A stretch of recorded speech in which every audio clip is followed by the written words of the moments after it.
మీకందరికీ మన రక్షకుడైన యేసుక్రీస్తు ప్రభు నామములో నా శుభాభివందనాలు తెలియజేస్తూ ఉన్నాను. ప్రియమైనటువంటి దేవుని బిడ్డారా, ఈ సమయంలో పరిశుద్ధాత్ముడు క్రైస్తవునిలో చేసే పనులు, పరిశుద్ధాత్ముడు ప్రస్తుతం ఈ భూమి మీద ఆయన వర్క్ చేస్తున్నాడు. పాత నిబంధన గ్రంథంలో యెహోవా దేవుడు పనిచేసినట్టుగా ప్రతిసారి యెహోవా యెహోవా అని మనం చూస్తూ ఉంటాం. ఆ తర్వాతకి ఒక 400 సంవత్సరాలు సైలెంట్ పీరియడ్, మలాకి గ్రంథం తర్వాత ఒక 400 సంవత్సరాలు దేవుడు సైలెంట్గా ఉన్నాడు. దాన్ని సైలెంట్ పీరియడ్ అన్నారు. దేవుడు మాట్లాడలే. ఆ తర్వాతకి హెబ్రీలకు రాసిన పత్రిక 1వ అధ్యాయం 1వ వచనంలో అంటాడు, పూర్వకాలమందు నానా సమయములలో నానా రీతులుగా ప్రవక్తల ద్వారా మన పితరులతో మాట్లాడిన దేవుడు యేసు తన కుమారుడైన యేసుక్రీస్తు ద్వారా యేసుక్రీస్తు ద్వారా డైరెక్ట్గా మాట్లాడాడు. యేసుక్రీస్తు పరలోకమందున్న తండ్రి పని చేయడానికి భూమి మీదకి వచ్చాడు. పరలోకమందున్న తండ్రి తన కుమారుడైన క్రీస్తు ద్వారా పని చేయించుకున్నాడు. పని పూర్తయిన తర్వాతకి తన కుమారుని తన యొద్దకు చేర్చుకున్నాడు పరలోకంలో. యేసుక్రీస్తు పరలోకానికి వెళ్ళిన తర్వాతకి మరలా భూమి మీద దేవుని పని చేయడానికి ఎవరు వచ్చారు? పరిశుద్ధాత్ముడు పంపబడ్డాడు. అర్థమైందా? యేసుక్రీస్తు పరలోకానికి పోయినాక ఎవరు వచ్చారు? యేసుక్రీస్తు ప్రభువారు భూమి మీద ఉన్నప్పుడు చెప్పాడు. ఏమని చెప్పాడంటే, నేను తండ్రి దగ్గరికి వెళ్ళిపోతున్నాను. నేను వెళ్ళిన తర్వాతకి ఆదరణకర్తను అనగా పరిశుద్ధాత్ముని, సత్యస్వరూప ఆత్మను నేను పంపిస్తాను. ఆ పరిశుద్ధాత్ముడు వచ్చేంతవరకు మీరేం చేయాలి? ఎక్కడికి వెళ్ళకండి. ఏమన్నాడు? ఆ పరిశుద్ధాత్ముడు వచ్చేంతవరకు చూడండి ఒకసారి. లూకాసు వార్త 24వ అధ్యాయం 49వ వచనం. లూకాసు వార్త 24వ అధ్యాయం 49వ వచనం. ఇదిగో నా తండ్రి వాగ్దానము చేసినది. ఎవరితో ఎవరు మాట్లాడుచున్నారు ఇక్కడ? యేసుక్రీస్తు ప్రభువారు శిష్యులతో ఆరోహణమునకు ముందు మాట్లాడుతున్నాడు. ఏమని మాట్లాడుతున్నాడంటే, నా తండ్రి వాగ్దానం చేశాడు. ఏం వాగ్దానం చేశాడు? యోవేలు గ్రంథం 2వ అధ్యాయంలో ఉంటుంది, 28వ వచనంలో. అంత్యదినములలో నా కుమారుల మీద కుమార్తెల మీద ఆత్మను కుమ్మరిస్తాను, పరిశుద్ధాత్మని పంపుతానని తండ్రి వాగ్దానం చేశాడు. ఆ వాగ్దానం చేసింది మీ మీదికి పంపుతున్నాను. అయితే మీరు పైనుండి శక్తి పొందే వరకు పట్టణములో నిలిచిండుడని వారితో, అది ఎక్కడ పడితే అక్కడ పోకండి. ఎక్కడ ఉండాలి? పట్టణంలోనే, యెరూషలేము పట్టణంలోనే ఉండండి. ఎప్పటి వరకు ఉండాలి? పైనుండి ఆత్మ దిగి వచ్చేంత వరకు ఉండండి. వీళ్ళు ఉన్నారా? లేకపోతే యెరూషలేము పట్టణం వదిలిపెట్టి ఎక్కడ పడితే అక్కడ చెదిరిపోయినరా? ఎక్కడికి పోలే. తండ్రి చేసిన అంటే యేసుక్రీస్తు చేసిన ఆ మాట, తండ్రి చేసిన వాగ్దానం కనిపెట్టుకొని వీళ్ళు ఏం చేస్తున్నారంట? అపోస్తుల కార్యంలో 1వ అధ్యాయంలో వీళ్ళంతా ఏం చేస్తున్నారమ్మా? ఏం చేస్తున్నారంటే వీళ్ళంతా ప్రార్థన చేస్తున్నారు. ఏం చేస్తారు? 15వ వచనం. అపోస్తుల కార్యం 1వ అధ్యాయం 15వ వచనం. ఆ కాలమందు ఇంచుమించు 120 మంది సహోదరులు కూడి ఉండగా పేతురు వారి మధ్య నిలిచి ఇట్లా, నేను వీళ్ళంతా ఏం చేస్తున్నారంట? 14వ వచనం. వీరితో కూడా కొందరు స్త్రీలు, యేసు తల్లి అయిన మరియా ఆయన సహోదరులు ఏక మనస్సుతో ఎడతెగక ప్రార్థన చేస్తున్నారు. ఎక్కడికి పోలే ఇల్లుగా. అవునా? యేసుక్రీస్తు ఏం చెప్పాడు? నేను తండ్రి దగ్గరికి వెళ్ళి తండ్రిని వేడుకొని పరిశుద్ధాత్మని పంపిస్తా, మీరు ఎక్కడికి వెళ్లకుండా యెరూషలేములోనే ఉండండి అని అన్నారు. ఇక వీళ్ళేం చేస్తున్నారు? ఎడతెగకుండా, without ceasing they are praying. వారు ఎడతెగకుండా ఏం చేస్తున్నారు?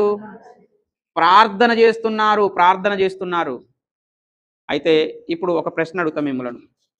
ఎందుకు వీరు వెంటనే యేసు ప్రభు పరలోకమునకు ఆరోహణమై పోగానే వీళ్ళంతా యెరూషలేము, యూదయ, సమరయ ఆ ప్రాంతాలలో ఉన్నటువంటి ప్రాంతాలకు చెదిరి వెళ్ళి యేసు ప్రభు ఉన్నప్పుడు ఎలాగైతే పట్టణాల్లోనికి వెళ్ళి సువార్త ప్రకటించారో అట్లా ప్రకటించవచ్చు కదా. యేసు ప్రభు 12 మందిని 70 మందిని శిష్యులను ఏర్పరచుకొని ఇద్దరిద్దరిని గ్రామాల్లోని పంపాడు కదా. మరి వీళ్ళు కూడా పోయి అట్లా చేయొచ్చు కదా. ఎందుకు వెళ్ళొద్దన్నాడు? ఎందుకు వెళ్ళొద్దన్నాడు? ఎందుకంటే పరిశుద్ధాత్ముడు ఇంకా వారికి అనుగ్రహింపబడలేదు కాబట్టి. ఎందుకు పరిశుద్ధాత్ముడు వచ్చినాకనే వెళ్ళాలి అన్నాడు అంటే పరిశుద్ధాత్మలో యేసుక్రీస్తు వారికి బాప్తిసం ఇస్తానని చెప్పాడు. యోహాన్ గారు ఏం చెప్పారు? మత్తయి సువార్త 3వ అధ్యాయంలో కానీ ఏం చెప్పాడు? నేను మీకు నీళ్ళలో బాప్తిసం ఇస్తున్నాను, నా వెనుక వచ్చేవాడు అగ్నిలోను పరిశుద్ధాత్మతోను ఆయన మీకు అన్నాడా? ఎవరిస్తారు? అది యేసుక్రీస్తు ఇస్తాడు. మరి అది జరగాలి కదా, నెరవేరాలి కదా. అందుకోసమే బాప్తిసం పొందుకునేంత వరకు, పరిశుద్ధాత్మ బాప్తిసం పొందుకునేంత వరకు మీరు వెళ్ళకండి. అయితే పరిశుద్ధాత్ముడు భూమి మీదకి వచ్చి క్రైస్తవునిలో చేసే పని ఏంటంటే, క్రైస్తవునికి పరిశుద్ధాత్మునికి మధ్య అంటే వారిద్దరికీ ఉన్నటువంటి సంబంధం ఏంటంటే, పరిశుద్ధాత్ముడు క్రైస్తవునిలో ఉండి ఏం చేస్తాడు, సంఘంలో ఉండి ఏం చేస్తాడు, అర్థమైందా? ఈ భూమి మీద ఉండి ఏం చేస్తూ ఉంటాడు. మీకు ఒక మంచి మాట చదివిస్తా చూడండి. లూకాసు వార్త 12వ అధ్యాయం 12వ వచనం చూడండి. లూకాసు వార్త 12వ అధ్యాయం 12వ వచనం.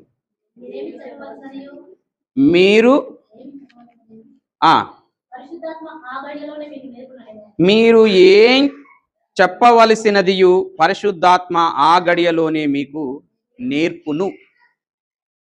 ఎప్పుడు? నేను వెళ్ళిపోయిన తర్వాతకి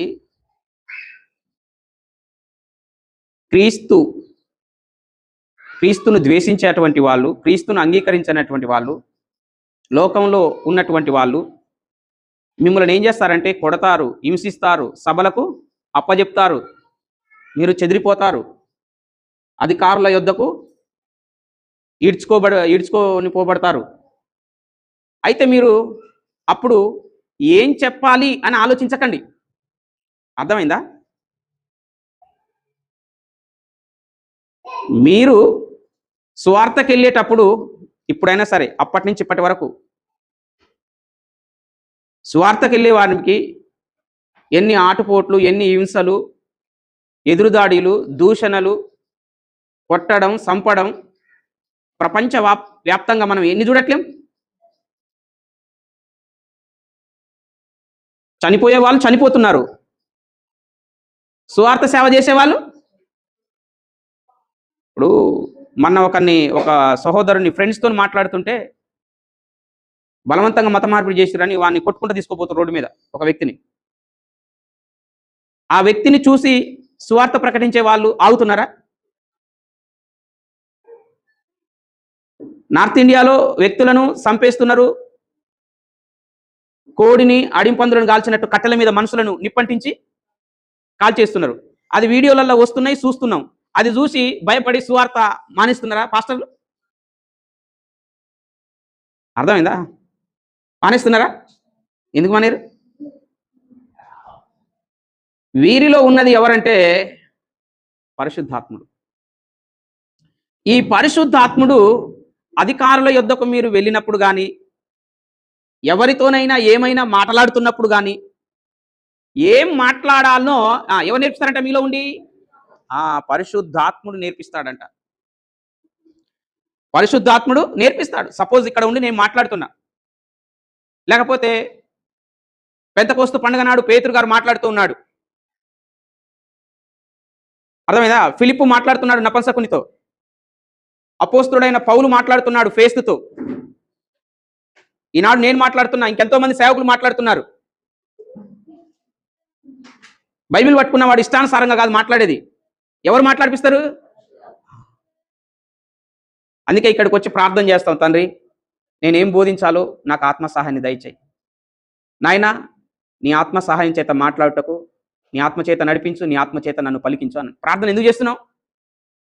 పరిశుద్ధాత్ముడు క్రైస్తవునిలో, బోధించేవానిలో, విశ్వాసిలో, సేవకునిలో ఉన్నాడు. అర్థమైందా? బోధించే వాడిలో కూడా బోధిస్తున్నాడు అంటే ఆత్మ ఈ పరిశుద్ధ గ్రంథాన్ని నువ్వు చదివినప్పుడు దానికున్న అర్థమేదో ఆత్మ నీ మనసుకు తట్టిస్తుందన్నమాట. అర్థమైందా? మనలో ఎవరుంటారు? ఈ వచనాన్ని మత్తయి సువార్తలో చూడండి ఒకసారి 10వ అధ్యాయం 19, 20 వచనాలు. మత్తయి సువార్త 10వ అధ్యాయం 19, 20 వచనాలు. వారు మిమ్మును అప్పగించినప్పుడు ఎలాగూ మాట్లాడుదము, ఏమి చెప్పుదుము, మీరు ఏమి చెప్పవలెనో అది ఆ గడియలోనే మీకు అనుగ్రహింపబడును. మీ తండ్రి ఆత్మ మీలో ఉండి మాట్లాడుచున్నాడే గాని, ఇది అపోస్తలులకు మాత్రమే కాదు, స్టిల్ నౌ మనకు కూడా అంతే. సపోజ్ యేసుక్రీస్తు దేవుని కుమారుడు అని మనం బలంగా వాదిస్తూ ఉన్నాం. ఎవరైనా ఒక 100 మంది, ఒక 1000 మంది, ఒక 500 మంది గుంపు గుడి ఎట్లా చెప్పవా అని అన్నారనుకో, వాళ్ళందరూ చూసి అదిరిపోయి నోరు మూతపడుతుందా? మాట్లాడిపించేవారు ఎవరు? మాట్లాడిపించేవారు ఎవరు? పరిశుద్ధాత్ముడు నీలో ఉండి ఎవరైనా మత విరోధులు, మత ద్వేషకులు, నాస్తికులు వచ్చి దేవుడు ఏడ ఉన్నాడు రా, అసలు దేవుని గురించి చెప్పరా అని ఒక 10 మంది వచ్చి ఒకడు చేయి పట్టుకొని, ఒకడు కాలు పట్టుకొని, ఒకడు కలర్ పట్టుకొని అడిగిరు అనుకో, వెంటనే తత్త అనుకుంటా ఆయా లేడే అనంటవా? ధైర్యం వస్తుంటది అన్నమాట, చెప్పే ఆవేశం వస్తుంటది, ఆత్మావేశం. అర్థమైందా? ఎవరు కలిగిస్తారు అది? ఎవరు మాట్లాడిపిస్తారు? మీకు ఇంకా ఒక నెంబర్ 1 వచనం చూపిస్తా చూడండి. అపోస్తల కార్యానికి రండి ఒకసారి. 4వ అధ్యాయం 10వ వచనం చూడండి. అపోస్తల కార్యం 4వ అధ్యాయం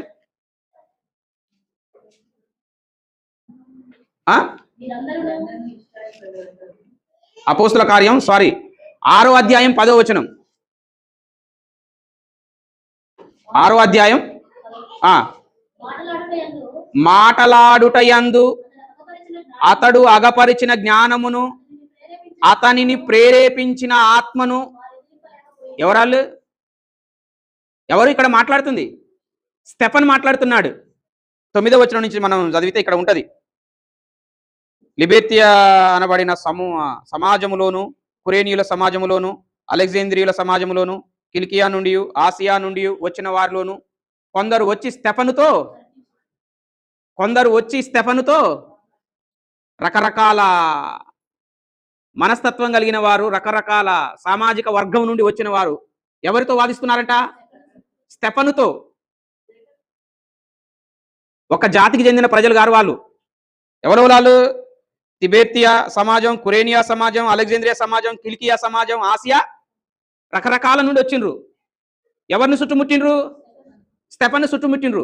స్టెఫన్ను చుట్టుముట్టి ఏం చేస్తున్నారు? తర్కిస్తున్నారు, వాదిస్తున్నారు. అర్థమైందా? 10 మంది మాట్లాడితే, ఒక్కడు మాట్లాడితే ఎలా ఉంటుంది?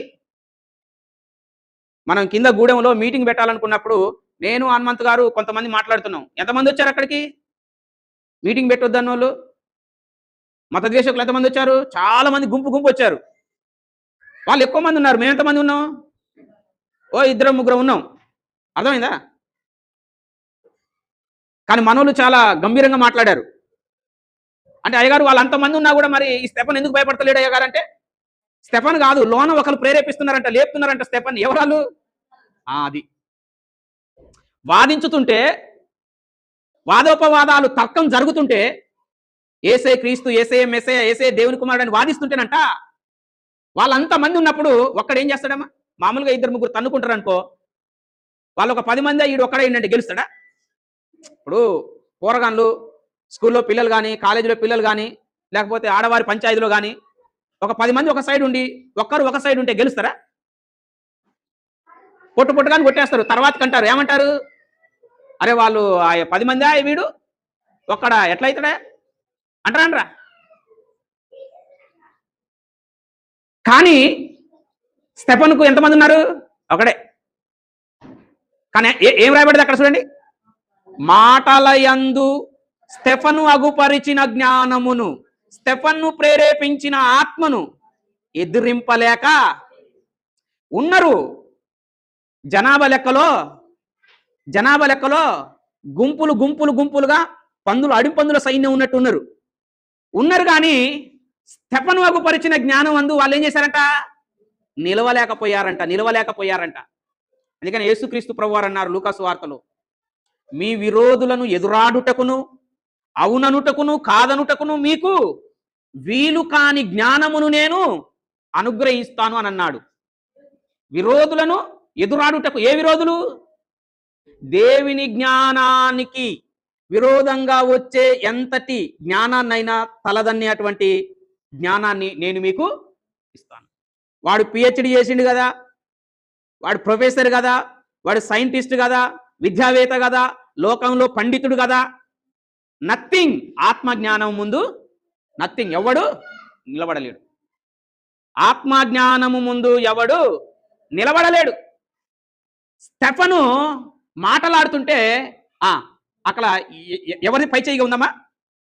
మాటలాడుట యందు స్టెఫనగుపరచిన జ్ఞానమును, స్టెఫన్ను ప్రేరేపించిన ఆత్మను వారు అంటే వాళ్ళు అంతమంది ఉన్నా కూడా ఎవరిని ఎదిరించలేకపోయారు. అంటే ఎదిరించలేకపోవడం అంటే కర్రలు తీసుకొని తన్నుకోవటం కాదు. జ్ఞానం జ్ఞానం జ్ఞానం జ్ఞానంతో ఢీకొట్టాలి. దేంతో? జ్ఞానంతో ఢీకొట్టాలి. కానీ స్టెఫను కోరున్నారు జ్ఞానాన్ని అందించడానికి. పరిశుద్ధాత్ముడు లోన ఉండి ప్రాంప్ట్ చేస్తున్నాడు. లోన ఉండి ఏం మాటలాడాలో నేర్పిస్తున్నాడు. ఏం మాటలాడాలో చెబుతున్నాడు. మనసులో వెంటనే మాటలను పుట్టిస్తున్నాడు. నోరు వలుకుతుంది. అర్థమైందా? ఈ గ్రంథాన్ని రాయించింది ఎవరు? పరిశుద్ధాత్ముడే కదా. ఆది కాండం నుంచి ప్రకటన గ్రంథం వరకు రాయించింది ఎవరు? రాసింది మనుషులు, ప్రేరేపించింది పరిశుద్ధాత్ముడు. అర్థమైందా? ఏ సంగతి ఎక్కడ ఉందో, బైబిల్లో ఏ వచనం ఎక్కడ ఉందో, ఏ ప్రవక్త ఏం రాశాడో, దాని సారం ఏంటో, దానికి సంబంధించిన అర్థం ఇంకెక్కడ ఉందో ఎవరికి తెలుసు? అది పరిశుద్ధాత్ముడికి తెలుసు. ఎందుకంటే పరిశుద్ధ గ్రంథాన్ని రాయించిందే. ఈ పరిశుద్ధ గ్రంథాన్ని రాయించిన పరిశుద్ధాత్ముడు ఎవరిలో ఉన్నాడు? స్టెఫన్లో ఉన్నాడు, అపోస్తుల్లో ఉన్నాడు, బోధించే బోధకునిలో, సత్యాన్ని బోధించే బోధకునిలో ఉన్నాడు. అర్థమైందా? శరీర బలముతో కాదు గెలవటం, కానీ ఆత్మజ్ఞానాన్ని అంట స్టెఫను ఆగుపరిచిన జ్ఞానాన్ని వాళ్ళు అన్ని సమాజపు వారు ఏకమైనా కానీ స్టెఫను ఆగుపరిచిన జ్ఞానాన్ని వాళ్ళు ఏం చేయలేదంట? ఎదురించలేకపోయారంట. అలానే కాదు, నువ్వు కూడా అంతే. నువ్వు పొందుకోలేదా పరిశుద్ధాత్ముని? అపోస్తుల కార్యం 2వ అధ్యాయం 38వ వచనంలో ఏముంది? పేతురు, మీరు మారు మనస్సు పొంది పాపక్షమాపణ నిమిత్తం ప్రతి వాడును యేసుక్రీస్తు నామమున బాప్తిస్మం పొందుడి, అప్పుడు మీరు పరిశుద్ధాత్మను వరమును. పరిశుద్ధాత్ముడు ఎవరిలోనికి వచ్చిండు? అపోస్తులలోనికైనా మీలోనికి ఉన్నా? పరిశుద్ధాత్ముడు అపోస్తులలోనే ఉన్నాడా? మనతో కూడా ఉన్నాడు, మనలో కూడా ఉన్నాడా? అది మనకు కూడా పరిశుద్ధాత్ముడు ఏమి బోధించాలో నేర్పిస్తాడు, ఏం మాట్లాడాలో నేర్పిస్తాడు, ఏం మాట్లాడాలో నీలో ఉండి ఆత్మ. మీరు కాదు మాట్లాడేది, మీలో ఉన్న పరిశుద్ధాత్ముడు సమయోచిత్తముగా, ఎలాగా? సమయోచిత్తముగా మిమ్మల్ని మాట్లాడిపిస్తాడు. అర్థమైందా? పరిశుద్ధాత్ముడు, నీలో ఉన్నటువంటి పరిశుద్ధాత్మ దేవుణ్ణి గూర్చినటువంటి మహాజ్ఞానాన్ని విస్తృతంగా నీకు అందిస్తూ ఉంటది. అర్థమైందా? పుస్తకాలు చదివితే లౌకిక జ్ఞానం వస్తుంది, ప్రొఫెసర్ల ముందు కూర్చుంటే లౌకిక జ్ఞానం వస్తుంది. అర్థమైందా? ప్రకృతి జ్ఞానం వస్తుంది, దయ్యాల జ్ఞానం వస్తుంది. కానీ దేవుని ఆత్మ నీలో ఉండి ఎలా నీకు దేవుని సంగతులను అర్థం చేస్తుందో తెలుసా? పౌలు గారు అంటారు కొరింథీ పత్రికలో, కొరింథీలకు రాసిన పత్రిక 2వ అధ్యాయం చూడండి ఒకసారి అన్నమాట. కొరింథీలకు రాసిన మొదటి పత్రిక 2వ అధ్యాయం తీసారా? 10వ వచనం చదవండి. మనకైతే దేవుడు వాటిని తన ఆత్మ వలన బయలుపరిచి ఉన్నాడు. వేటిని? మనకైతే దేవుడు వాటిని వేటిని పైన చెప్పబడిన వాటిని పైన ఏం చెప్పబడ్డాయో అవి తన ఆత్మ వలన మనకు బయలుపరిచాడు. తన ఆత్మ వలన. పరిశుద్ధాత్ముడు ఎక్కడ ఉన్నాడు? మన హృదయంలో ఉన్నాడు, మనలో ఉన్నాడు. ఆ ఆత్మ ఏం బయలుపరుస్తుంది అంటే దేవుని సంగతులను బయలుపరుస్తుంది. అర్థమైందా? ఆత్మ వలన దేవుడు మనకు ఏం బయలుపరచాలనుకుంటున్నాడో అవి బయలుపరుస్తాడు. 12వ వచనం చదవండి. దేవుని వలన మనకు దయచేయబడిన వాటిని తెలుసుకొనుటకై వేటిని? దేవుని వలన దయచేయబడిన వాటిని. దేవుని వలన దయచేయబడిన వాటిని. దేవుని వలన ఏం దయచేయబడినవి? దేవుని వలన దయచేయబడినటువంటి వాటిని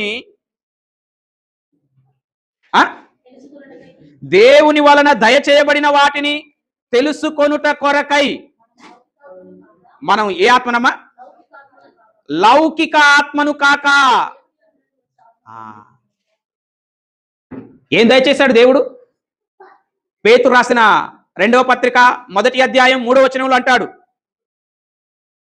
దేవుడు దైవశక్తి జీవమునకు భక్తికి కావలసిన వాటిని మనకు దయచేశాడు. ఎలా దయచేశాడు? మొత్తం ఇందులోనే ఉన్నాయి బైబిల్లో. దేనికి? దైవ శక్తి, నెక్స్ట్ జీవమునకు, 2 భక్తికి. దైవశక్తికి సంబంధించినవి ఈ భూమి మీద జీవము, ఒక జీవ ప్రాణాన్ని గురించి, ఒక జీవమును గురించి. ఇంకొకటి పరలోకానికి పోవాలంటే ఏం కావాలి మనకు? ఎలా భక్తి చేయాలి భూమి మీద? ఆ భక్తి. దైవశక్తిని గురించినటువంటి సంగతులు, భూమి మీద జీవమును గూర్చినటువంటి సంగతులు, భూమి మీద ఒక వ్యక్తి చేయవలసిన భక్తికి సంబంధించినవి. దేవుడు వీటన్నిటిని మనకు ఈ పరిశుద్ధ గ్రంథంలో 66 పుస్తకాలలో దయచేశాడు. వాటిని అర్థం చేసుకోవడానికి దేవుడు ఏం చేస్తున్నాడంట? కొరింథీ పత్రికలో ఏమన్నాడు? దేవుని వలన మనకు దయచేయబడిన వాటిని తెలుసుకొనుటక. ఏమేమి దయచేయబడినవి? ఇప్పుడు మనం చదివాం. దైవశక్తిని గూర్చిన సంగతులు, జీవాన్ని గూర్చిన సంగతులు, భక్తిని గూర్చిన సంగతులు.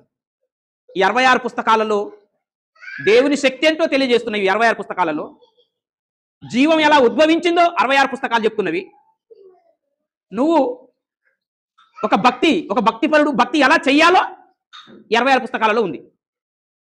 ఈ 66 పుస్తకాలలో ఉన్నటువంటి సంగతులను గ్రహింపు చేసుకోవడానికి, అర్థం చేసుకోవడానికి నువ్వు ఎవరి దగ్గరకో పోవలసిన అవసరం లేదు. ఏదో ఒక పెద్ద గురువు గారి దగ్గరకో, ఒక టీచర్ దగ్గరకో, ఇంకొకరి దగ్గరకో పోవాల్సిన అవసరం లేదు. ఫస్ట్ ఆఫ్ ఆల్ నీకేం కావాలి? ఆత్మ సహాయం కావాలి. నువ్వు ఎవరి కాడికి పోతే వాని మనసులో ఉన్నది నీ మీద రుద్దుతాడే తప్ప. అర్థమైందా? నువ్వు ఎవరి కాడికి అన్నా భూమి మీద ఎవరి కాడికి పోయినా ఏమి రుద్దుతాడు? వాని మనసులో ఉన్నదే నీ మీద రుద్దుతాడు. కానీ నీకేం కావాలి? ఆత్మ సహాయం కావాలి. ఫస్ట్ ఆఫ్ ఆల్ ఆత్మ సహాయం కావాలి. మనిషి సహాయం కాదు, ఆత్మ సహాయం కావాలి. ఒకవేళ మనుషులు సహాయం చేసినా, వాడు చెప్పినా, ఆత్మ సహాయం లేకపోతే నీకు అది అర్థం కాదు. ఒకవేళ నువ్వు ఒక దైవజ్ఞానం పొందుకున్న పండితుని దగ్గరికి నువ్వు వెళ్ళినా, వాడు నీకు బోధించినా, నీకు ఆత్మ సహాయం లేకపోతే అది నీకు అర్థం కాదు. వాడు చెప్పిన సంగతులను ఎట్లున్నాయంటే వెర్రి సంగతులు లాగా ఉంటాయి. వెర్రి సంగతులు అంటే ఈడవడు రా ఇంత వెర్రి అంటే పిచ్చి. వాడు పిచ్చోడు చెప్తున్నట్టు అనుకుంటాడు, మనసులో అనుకుంటాడు, బయటికి చెప్పడు. అర్థమైందా? అందుకే ఇవా దేవుడు దయచేసిన సంగతులను, అందుకని పౌలు కూడా ఏమంటాడో తెలుసా? దేవుని సంకల్పం అంతా చెప్పకుండా నేనేమీ దాచుకోలేదు అని అంటాడు అపోస్తుల కార్యం 20వ అధ్యాయంలో. తెలుసా? అపోస్తుల కార్యం 20వ అధ్యాయంలో ఏమంటాడు పౌలు? చూడండి ఒకసారి. అపోస్తుల కార్యం 20వ అధ్యాయం 27వ వచనం. దేవుని సంకల్పమంతయు మీకు తెలపకుండా నేనేమి దాచుకోలేదుగా. అర్థమైందా? దేవుని ప్లాన్, దేవుని సంకల్పం, అనాది సంకల్పం, జగత్ పునాది ఏబడక మునిపే దేవుడు రూపకల్ప చేసినటువంటి సంకల్పం, ఆయన సంకల్పం, దేవుని మర్మం, ప్రతిదీ అంతా కూడా నేను తెలియచేశాను. ఇంకా ఏమీ దాచుకోలే. పౌలు చెప్తున్నాడు, ఇప్పుడు ఎవడో కొత్త కొత్తోడు వస్తాడు, దేవుని మర్మం బయలుపరచబడిందని, దేవుని సంకల్పం బయలుపరచబడింది, నేనే కొత్తగా ఇన్వెంట్ చేసిన అంటాడు. ఇగో పుస్తకం రాసిన అని చెప్తాడు. కొంచెం మిగిలిపోయింది దేవుని సంకల్పం, దేవుని మర్మం, దేవుని మర్మాలను తవ్వుతున్న తొవ్వి వెనకకు ఏంది అది, దేవుని మర్మాలను బయలుపరుస్తున్నటువంటి దైవజనుడు, సేవకులు. ఈ మర్మాలు ఏమి లేవు ఇప్పుడు బైబిల్లో. దేవుని సంకల్పం అంతా బయలుపరచబడ్డది, అది బైబిల్లో నిక్షిప్తమై ఉంది. ఇక మర్మం ఏం లేదు. అర్థమైందా? కాకపోతే దాన్ని బయటికి తీయాలంటే, పరిశుద్ధ గ్రంథంలో నిక్షిప్తమైన ఆత్మజ్ఞానాన్ని బయటికి తీయాలంటే పరిశుద్ధాత్మ సహాయం కావాలి. అది ఏం కావాలి? పరిశుద్ధాత్మ సహాయం కావాలి. ఆత్మ సహాయం లేకుండా నువ్వు పిహెచ్డి చేసినా, ప్రొఫెసర్ అయినా, ఆస్కార్ అవార్డు వచ్చినా, అవార్డులలో ఎన్ని అవార్డులు వచ్చినా సరే, అవార్డులలో ఎన్ని అవార్డులు వచ్చినా సరే, ఆత్మజ్ఞానము ముందు నిలబడలేని వ్యక్తివి. ఆత్మజ్ఞానం ముందు నిలబడలేని వ్యక్తివి. అర్థమైందా? ప్రపంచంలో శాస్త్రవేత్తలందరూ కూడా, ఒక 90-80% శాస్త్రవేత్తలందరూ కూడా యూదులే, బైబిల్కి సంబంధించిన వాళ్ళే, బైబిల్ చదివిన వాళ్ళే. తెలుసా? ఎక్కడిది? వాళ్ళ కాస్తో కూస్తా దేని మీద జ్ఞానం ఉంది? అది. అర్థమైందా? కొరింథీ పత్రికలో 2వ అధ్యాయంలో పౌలు అదే చెప్తున్నాడు. ఏం చెప్తున్నాడు? మనకైతే దేవుడు వాటిని తన ఆత్మ వలన 12వ వచనంలో అంటాడు, దేవుని వలన మనకు దయచేయబడిన వాటిని తెలుసుకొనుటకై దేవుని యొద్ద నుండి వచ్చు ఆత్మను. ఎవరు దేవుని యొద్ద నుండి వచ్చింది? పరిశుద్ధాత్ముడు. దేవుని యొద్ద నుండి వచ్చింది ఎవరు? పరిశుద్ధాత్ముడు. దేవుని యొద్ద నుండి వచ్చిన ఆయన, ఈ పరిశుద్ధ గ్రంథాన్ని రాయించిన పరిశుద్ధాత్ముడు దేవుని సంగతులను మనకు తెలియజేస్తున్నాడు. 13వ వచనం చూడండి. మనుష్య జ్ఞానము నేర్పు మాటలతో గాక ఆత్మ సంబంధమైన సంగతులతో సరిచూచుచు, ఆత్మ నేర్పు మాటలతో వీటిని గూర్చి ఏమేమో. Note this point. ఆత్మ నేర్పు మాటలు. అర్థమైందా? ఆత్మ నేర్పు మాటలు. పరిశుద్ధాత్ముడు క్రైస్తవులకి ఏం నేర్పిస్తాడు? ఏం మాట్లాడాలో నేర్పిస్తాడు. నువ్వు ఏం మాట్లాడాలో పరిశుద్ధాత్ముడు నీలో ఉండి, నువ్వు మాట్లాడవలసిన దానిని, నువ్వు పలకవలసిన దానిని, నువ్వు బోధించవలసిన దానిని, అర్థమైందా, నీలో ఉండి నీకేం చేస్తాడంట? నేర్పిస్తాడు. అందుకే ప్రతి ఒక్క సేవకుడు, ప్రతి ఒక్కరు వాక్యం బోధించేటప్పుడు ప్రార్థన చేస్తారు. దేవా, నాయనా, తండ్రి, నీ ఆత్మ సహాయాన్ని అనుగ్రహించి నేనేం బోధించాలో, ఏం మాట్లాడాలో, అయ్యా నాకు ఆత్మ సహాయాన్ని దయచేయి, ఆత్మ నడిపింపు దయచేయి, నీ మాటలు నా నోట ఉండి పలికించు. ఎవరు పలికిస్తారు? పరిశుద్ధాత్ముడు. నువ్వు దేవుని పక్షాన నిలబడితే, ఏ పక్షాన నిలబడితే? దేవుని వాక్యాన్ని చేత పట్టుకొని లోకంలో అన్యజనుల మధ్య, లేకపోతే సంఘం మధ్య, మనుషుల మధ్య పరిశుద్ధ గ్రంథాన్ని చేతబట్టి నువ్వు నిలబడినప్పుడు నువ్వు ఏం మాటలాడాలో, బైబిల్ పట్టుకున్నోడు 6వ తరగతి చదివినోడు కావచ్చు, 10వ తరగతి ఫెయిల్ అయినోడు కావచ్చు, డిగ్రీ చదివినోడు కావచ్చు, వెనకటి కాలంలో పెద్ద బాల శిక్ష మాత్రమే చదివినవాడు కావచ్చు, కానీ బైబిల్ పట్టుకున్నవాడు లోకపరమైన విద్యతో సంబంధం లేదు, క్వాలిఫికేషన్తో సంబంధం లేదు. కానీ కూర్చునేవాడు వాడు డాక్టరా, ఐఏఎస్ఆ, ఐపీఎస్ఆ, ఎంబీబీఎస్ఆ, పిహెచ్డా, వాని ఆత్మను నడిపించగలిగినటువంటి జ్ఞానాన్ని బోధిస్తాడు. ఎవరు? మీరు ఎక్స్పెక్ట్ చేశారా? నేను పసలు కాసిన, మేకలు కాసిన, వ్యవసాయం చేసిన, ఈనాడు ఈ వాక్యం బోధిస్తుంటే మీరు ఇంతమంది ఇక్కడ చదువుకున్న టీచర్లైనా, డాక్టర్లకైనా,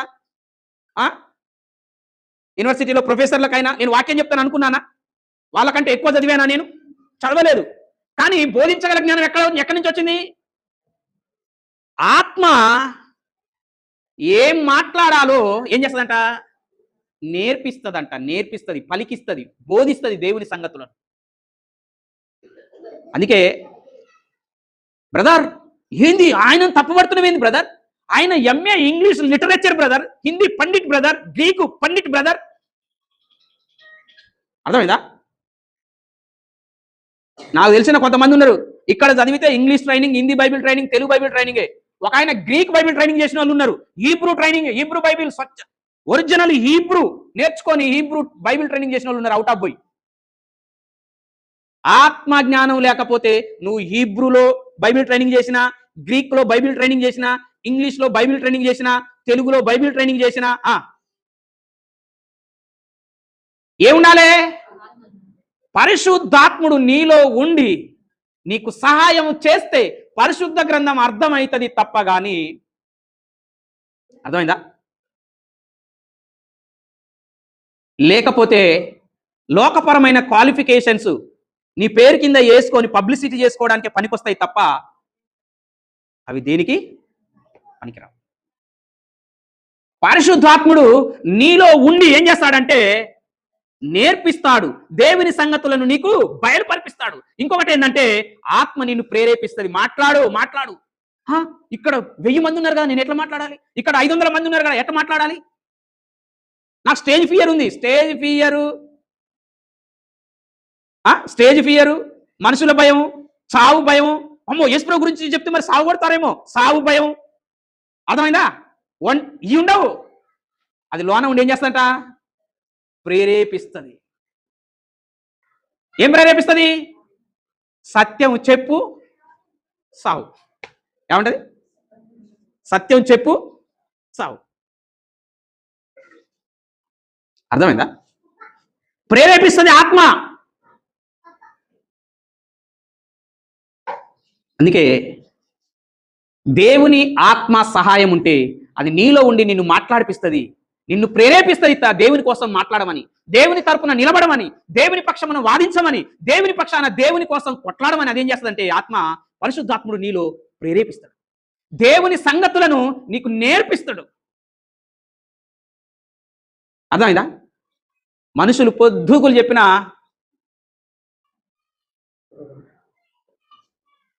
బుర్రకి ఎక్కదు.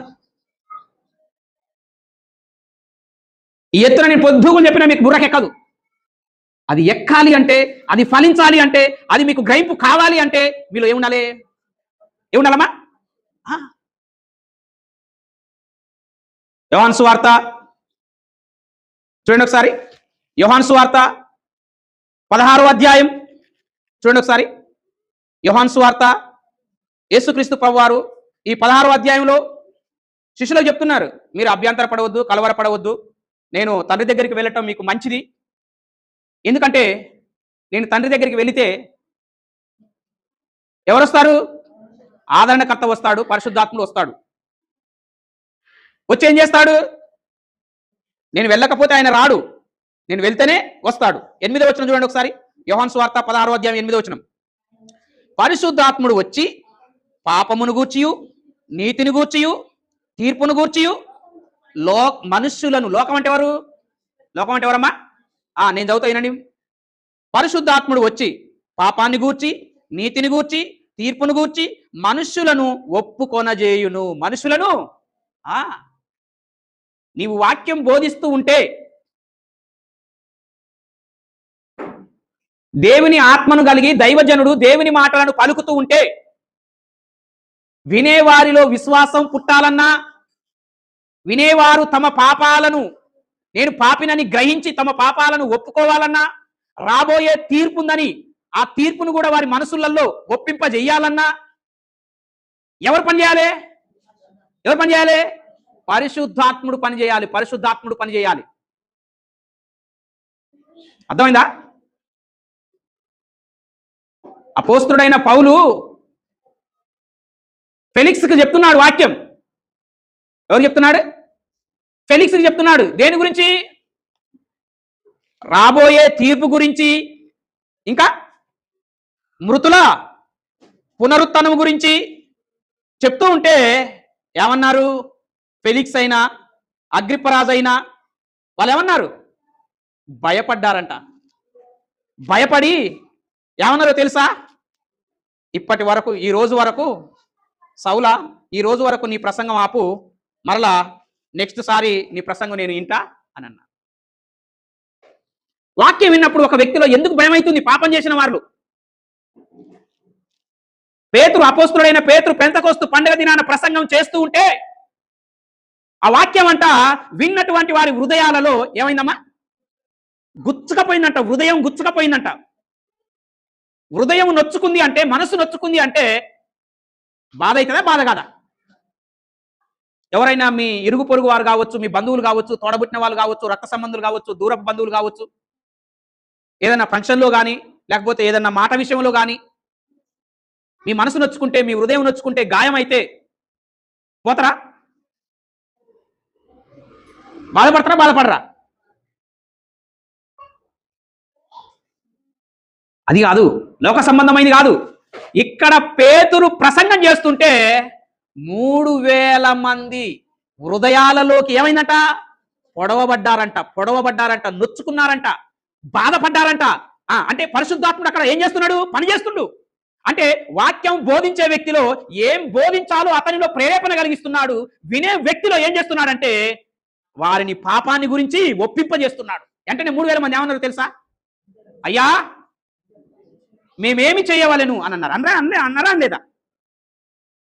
అయ్యలారా మేమేం చేయవాలని అంటే ఏం చెప్పారు పేతురు? ప్రతి వాడు యేసుక్రీస్తు నామమున వాళ్ళని ఒప్పించిండా? పరిశుద్ధాత్మను ఒప్పించలేదా?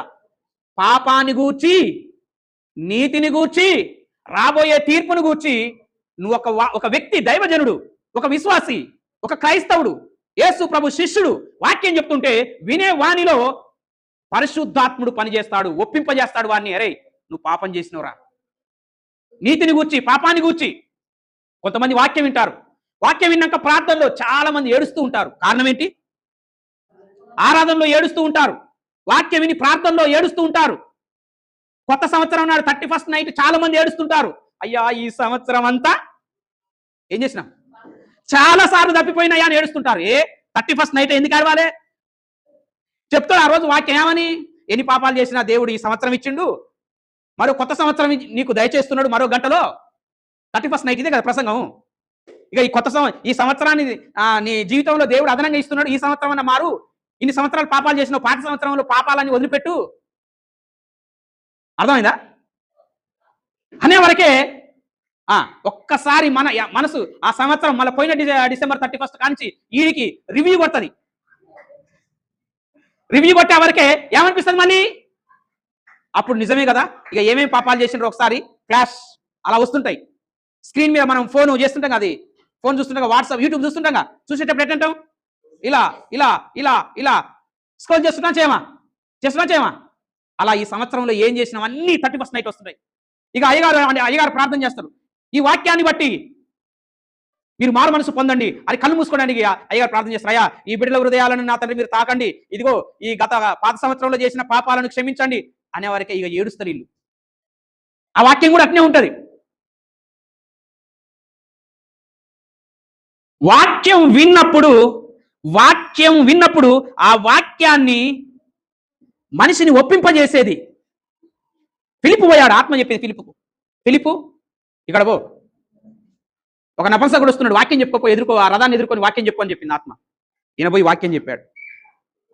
వాక్యం చెప్పినాక అయ్యా మరి వాక్యం అయిపోయింది, ముగి ప్రార్థన అయిపోయింది, మరి బాప్తిసం తీసుకుంటావు అని అడిగిండా? ఫిలిప్ అడిగిండా? లేకపోతే నపుంసకుడు రథం ఆపన్నాడా? మనోళ్ళు ఏమంటారు? ఇనవగా ఇక బాప్తిసం తీసుకుందు పా. బోధించేవాడు బాప్తిసం తీసుకోమని అడగొద్దు, వినేవాడు అడగాలి. ఏమని? అయ్యా నాకు ఇంకా ఒక సీన్ గుర్తుందండి. ఒక బైబిల్ కాలేజీలో నేను ఒక వాక్యం చెప్పానండి. రక్షణ అన్న అంశం మీద వాక్యం చెప్పాను. 9 అవుతుంది టైం.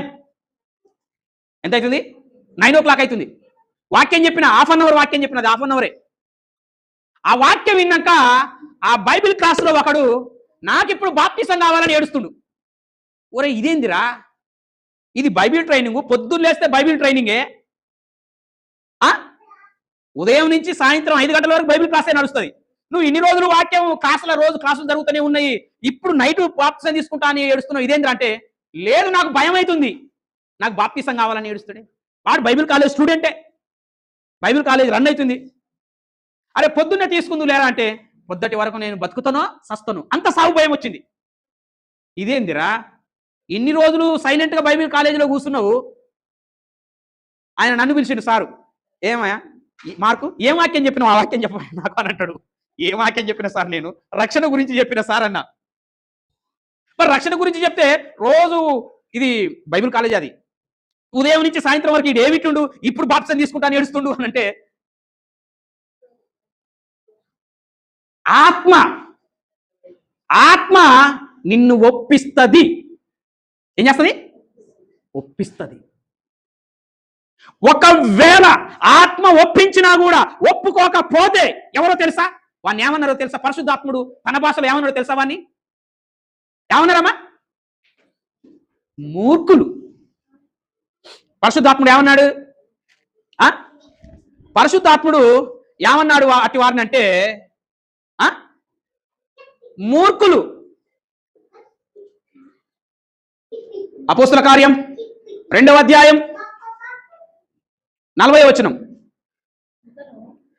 ఇంకను అనేక విధములైన మాటలతో సాక్ష్యమిచ్చి మీరు మూర్ఖులగు ఈ తరము వారి వలన ఈ తరము వారికి వేరై రక్షణ పొందుడని పేతురు వారిని, చూసావా?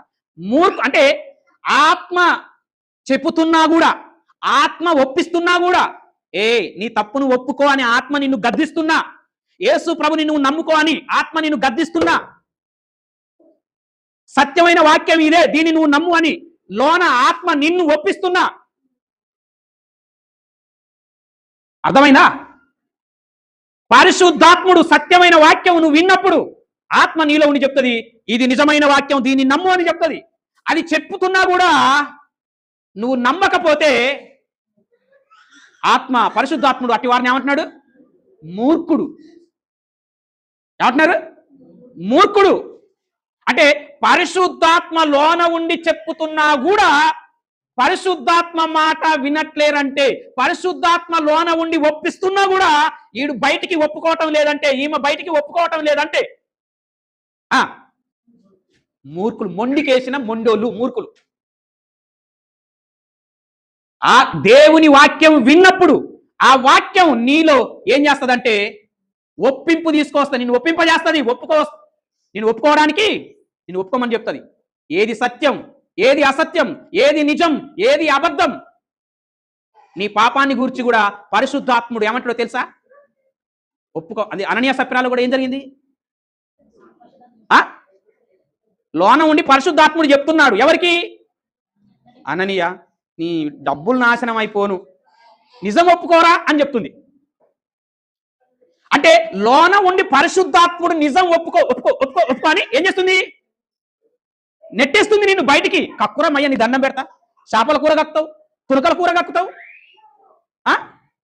తిన్నది ఏదైనా సరే కక్కుతావు. చేసిన పాపానికి కక్కవేంద్ర, నీ దండం పెడతా, కక్కుర అంటది ఆత్మ లోన ఉండి. అంటదానదా? కక్కుతావా? కక్కం, మొండికేస్తాం. నేను కక్కనంటది. లోన ఉండి పరిశుద్ధాత్ముడు వెళ్ళు, బయటికి వెళ్ళి, బయటికి వెళ్ళి రా, బయటికి కక్కురా అని అంటది. కక్కుతావా? ఏంటది? మూర్ఖత్వం. ఏంటది? మూర్ఖత్వం.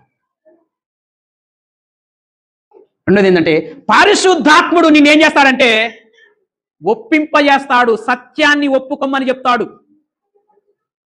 ఎంతో మంది బోధకులు వాక్యం బోధిస్తున్నా సత్యమైన బోధ నువ్వు విన్నప్పుడు పరిశుద్ధాత్ముడు నీలో ఉండి చెప్తాడు, ఇది సత్యం, దీన్ని ఒప్పుకో అని చెప్తాడు.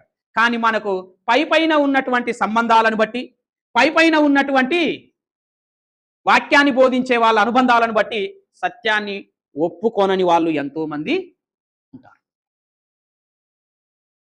ఇంకా చెప్పాలంటే చాలా ఉన్నాయి.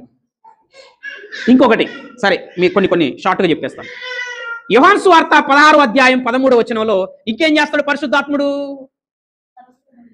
సర్వసత్యములోనికి నడిపిస్తాడు. సర్వసత్యం.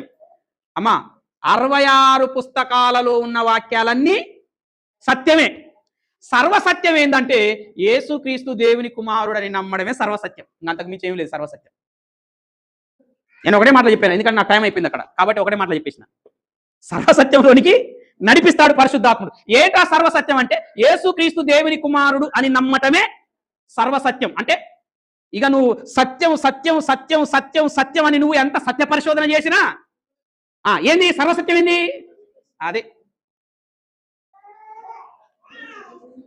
సర్వసత్యంలోనికి నిన్ను నడిపిస్తాడు. ఆత్మ నిన్ను నడిపిస్తుంది. ఏది సత్యమో ఏది అసత్యమో సత్యం వైపు నిన్ను అడుగులేమని చెప్తుంది. నువ్వు వెయ్యాలి. వెయ్యకపోతే మనిషి ఆయన శరీరం లేదు నిన్ను చేయబట్టి లాక్కపోవడానికి. నీ మనసును గుంజుతుంది, నీ ఆత్మను లాగుతుంది. ఇది సత్యం, ఇటువైపు రా అని చెప్తుంది. అంతే, నువ్వు వెళ్ళాలి నిన్ను నడిపించినప్పుడు. అందుకనే రోమపత్రిక 8వ అధ్యాయం 14వ వచనంలో ఏముంది? ఎందరూ దేవుని ఆత్మ చేత నడిపింపబడుదురో వారందరూ. ఆత్మచేత నడిపింపబడడం అంటే ఏంటయ్యా? ఆత్మచేత నడిపింపబడడం ఏంటి? నీ చేయి పట్టుకొని లేకపోతే నీ మీద దంటేసి నడవటమా? ఆత్మచేత నడిపింపబడడం అంటే నీలో ఉన్న పరిశుద్ధాత్ముడు, ఈ పరిశుద్ధ గ్రంథాన్ని రాయించిన పరిశుద్ధాత్ముడే దీని ప్రకారంగా నిన్ను నడిపిస్తుంది. అప్పుడు ఏం చేయాలి? నువ్వు నీ సొంత తెలివిని, నీ సొంత జ్ఞానాన్ని, భూమి మీద ఉన్నటువంటి సంబంధాలను ఆధారం చేసుకొని నడవగాకు. అర్థమైందా? దేని చేసుకొని నడవాలి? నీలో ఉన్న పరిశుద్ధాత్ముడు వాక్య ప్రకారంగా నిన్ను నడిపిస్తాడు. అదే నడిపించడం అంటే. అర్థమైందా? ఇంకో పాయింట్ ఏంటంటే పరిశుద్ధాత్ముడు సర్వసత్యములోనికి వాక్య ప్రకారంగా ఏం చేస్తాడు? మనల్ని నడిపిస్తాడు. నువ్వు నడవాలి. నేను నడవను పో అని కూర్చుంటే ఏంటమ్మా? నేను నడవనంటే ఏం చేస్తాను? ఏమే తయారు కావు పోదామంటే తల్లిగారి ఇంటి కాడ పిల్ల తయారు కాదంట. పోదాంలే మయ్యరాని బయటికి పోయిండు, మమ్మరాని బయటికి పోయిండు, మా చెల్లెరాని బయటికి పోయిండు. అర్థమైందా? అదే స్కూల్ పోదాం రారా అంటే వీడు రాడే. ఈ ఇంట్లో పోతే ఆ ఇంట్లో పోతాడు, ఆ ఇంట్లో పోతే ఏం చేస్తారు? మరి ఏం చేస్తారు? పరిశుద్ధాత్ముడు నిన్ను నడిపిస్తున్నప్పుడు నువ్వేం చేయాలి? నడవాలి. ఏది సత్యమో దాన్ని అనుసరించి నిన్ను నడిపిస్తున్నప్పుడు నువ్వు నడవాలి. నేను నడవనంటే నడవనంటే నేను నడవను అన్నాడు. ఏమంటాడు? తీర్పు తీరుస్తాడు. పాపమును గూర్చి, నీతిని గూర్చి, రాబో తీర్పును గూర్చి నీవు నరకానికి పోతావు, పో ఈయనే కూర్చొని సావని చెప్తాడు. నువ్వు నరకానికి పో అని చెప్పి పోతాడు. ఇక కూర్చొని ఆడ వెళ్ళిపోయినాక ఇక పరిశుద్ధాత్ముడు విడిచిపెట్టిపోయినాక ఏం చేస్తాడు? ఇక పోవాలనుకున్న చోటికి లోకం వైపు ఈ మనిషి పోతాడు. అందుకే ఎఫెసీ పత్రికలో పౌలు గారు రాశారు, దేవుని ఆత్మను దుఃఖపరచకురి 4వ అధ్యాయంలో అంటాడు. ఏమంటాడు? దేవుని ఆత్మను దుఃఖం ఎందుకు వస్తుంది ఆయనకి? దుఃఖం ఎందుకు వస్తుంది అంటే ఆయన నడిపిస్తుంటే నువ్వు నడవకపోతే, దుఃఖం రాకపోతే ఏమొస్తుంది? అర్థమైందా? రైట్.